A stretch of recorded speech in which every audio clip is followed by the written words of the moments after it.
Состојбата со ширењето на грипот полека се смирува. Од службата за брза помош велат дека за ова значително влијаело продолжувањето на зимскиот распуст за учениците.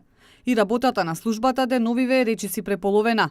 Сега имаат по 100 интервенции, споредбено со декември и почетокот на јануари, кога имале и над 200 интервенции. Стигнавме у едно врх на инфективни болести, се продолжи па снег, тоа беше еден добар потез. Навистина, оти ние сме тие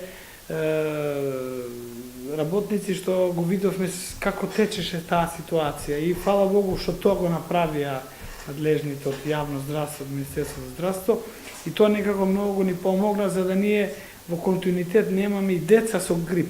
Така да сега имаме намален број, би рекол тројно намален број на пациенти и тоа многу влијае. Сега во споредба со декември, значи каде што имавме многу, почна да паѓа бројот на пациенти, значи ако било 200, сега имаме 60, 80, 100, тоа е намален број, не значи дека сите се хитни, за сите треба терапија.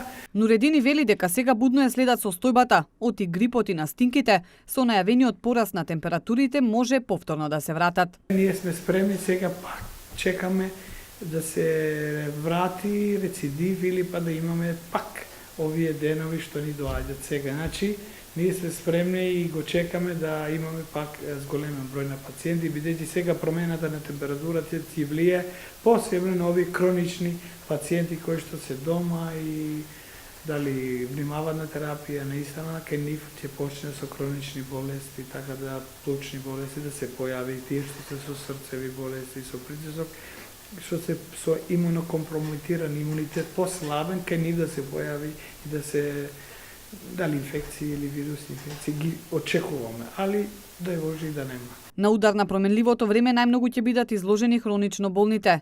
Тие и треба посебно да внимаваат. Останатите препораки се внесување на помалку калорична храна, повеќе течности, но и физички активности и пешачење.